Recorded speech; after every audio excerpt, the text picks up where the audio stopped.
آج ہم بات کر رہے ہیں کہ عوامی تعلیم جیسے بڑے اور پیچیدہ مسئلے کو حل کرنے کے لیے ٹیکنالوجی کا استعمال کیسے کیا جا سکتا ہے۔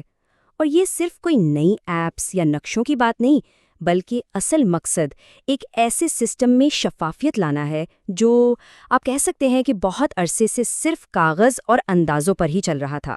اور یہی وہ بنیادی سوال ہے جہاں سے ساری بات شروع ہوتی ہے۔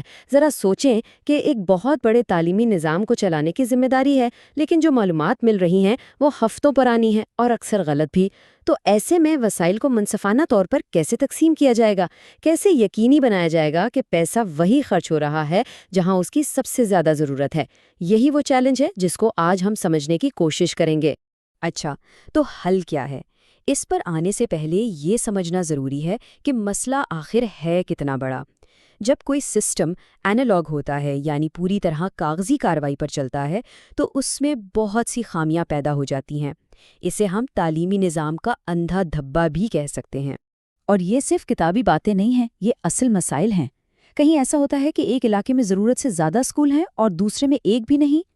کئی اسکولوں میں بیت الخلاء یا بجلی جیسی بنیادی سہولیات تک نہیں ہوتی، لیکن اوپر بیٹھے منصوبہ سازوں کو اس کا پتہ ہی نہیں چلتا۔ کاغذی رپورٹس میں غلطیاں ہو سکتی ہیں یا جان بوجھ کر انہیں بدلا بھی جا سکتا ہے۔ اور ہاں، غوسٹ کانٹریکٹس کا مسئلہ تو ہے ہی، جہاں ایسی خدمات کے لیے پیسے دیے جاتے ہیں جو کبھی فراہم ہی نہیں کی گئیں۔ تو سوال یہ ہے کہ اس اندھے پن سے نپٹا کیسے جائے؟ جواب سادہ ہے، چیزوں کو دیکھنا شروع کر کے۔ اور پہلا ٹول جو ہمیں یہ صلاحیت دیتا ہے وہ ایک بہت ہی طاقتور چیز ہے، جسے جغرافک انفارمیشن سسٹم یا GIS کرتے ہیں۔ اب اسے صرف ایک عام نقشہ مت سمجھیں، یہ ایک ذہین، ایک سمارٹ نقشہ ہے۔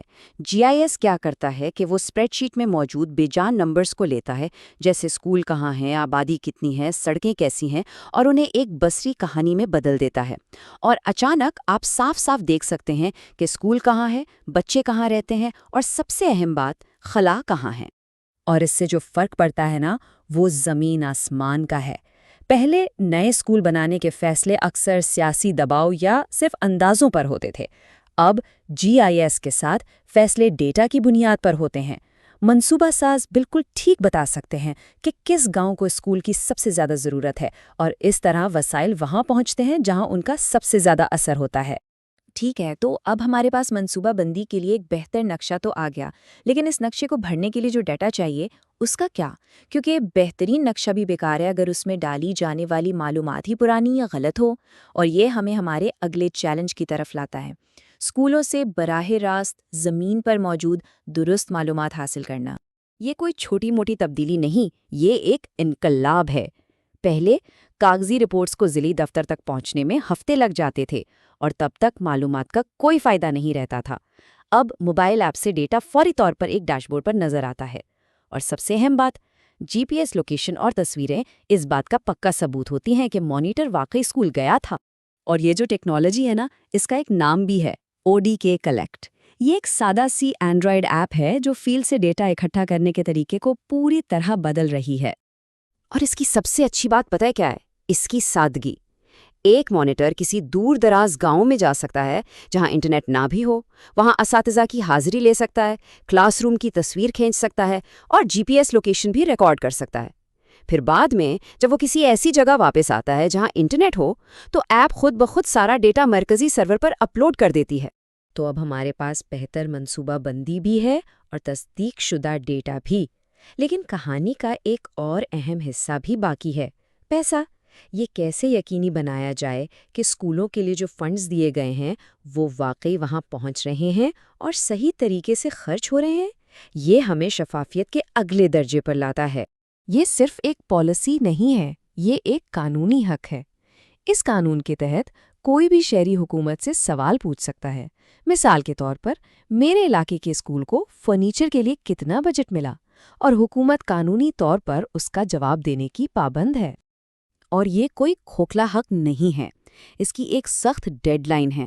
حکام کے پاس جواب دینے کے لیے صرف 10 کام کے دن ہوتے ہیں، اور اگر وہ بغیر کسی ٹھوس وجہ کے تاخیر کرتے ہیں تو انہیں جرمانے کے ہو سکتے ہیں۔ مطلب جواب دہی کو سنجیدگی سے لیا جاتا ہے۔ تو لوگ پوچھ کیا رہے ہیں؟ یہ کوئی خیالی باتیں نہیں، یہ وہ حقیقی سوالات ہیں جو لوگ پوچھ رہے ہیں۔ وہ جاننا چاہتے ہیں کہ فرنیچر پر کتنا خرچ ہوا، کن اساتذہ کا تبادلہ ہوا، اور جو مانیٹرنگ آفیسرز ہیں وہ اپنی رپورٹس میں آخر لکھ کیا رہے ہیں، یہ ہے عملی شفافیت۔ اچھا، شفافیت کا ایک اور پہلو ہے خریداری کا عمل۔ کاغذی بولیوں کے بجائے اب تمام ٹھیکے آن لائن پوسٹ کیے جاتے ہیں۔ اس کا مطلب یہ ہے کہ کوئی بھی رجسٹرڈ وینڈر بولی لگا سکتا ہے، اور یہ پورا عمل بولی جمع کرانے سے لے کر ٹھیکہ دینے تک سب کچھ ڈیجیٹل طور پر ریکارڈ ہوتا ہے۔ اس سے گوسٹ کانٹریکٹس کی گنجائش ختم ہو جاتی ہے اور ٹھیکے منصفانہ طور پر دیے جاتے ہیں۔ اب آئیے ان تمام ٹولز کو ایک ساتھ جوڑ کر دیکھتے ہیں۔ ان میں سے ہر ایک اپنے طور پر بہت طاقتور ہے، لیکن جب یہ مل کر کام کرتے ہیں تو یہ پورے نظام کو بدل کر رکھ دیتے ہیں۔ دیکھیں، یہ سب چیزیں الگ الگ کام نہیں کر رہی ہیں، بلکہ یہ ایک دوسرے کو مضبوط کرتی ہیں۔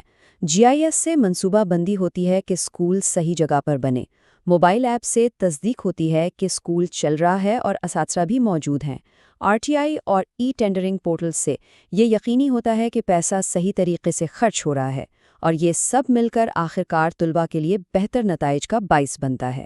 اور آخر میں مقصد تو یہی ہے، ایک ایسا نظام بنانا جہاں ہر چیز کا حساب ہو، جہاں خرچ ہونے والے ہر روپے کو ٹریک کیا جا سکے اور ہر بچے کی موجودگی کی تصدیق کی جا سکے۔ یہ اب کوئی خواب نہیں رہا، ان ڈیجیٹل ٹولز کی وجہ سے یہ ایک حقیقت بنتا جا رہا ہے۔ اور یہ ہمیں ایک بہت بڑے سوال پہ لا کر چھوڑ دیتا ہے۔ اگر یہ نسبتاً سادہ ٹولز جیسے اسمارٹ میپس، موبائل ایپس اور عوامی پورٹلز تعلیم جیسے پیچیدہ شعبے میں اتنی گہری تبدیلی لا سکتے ہیں، تو ذرا سوچیں کہ صحت، انفراسٹرکچر اور حکومت کے دوسرے شعبوں میں ان سے کیا کچھ ممکن ہو سکتا ہے۔ امکانات واقعی لامحدود ہیں۔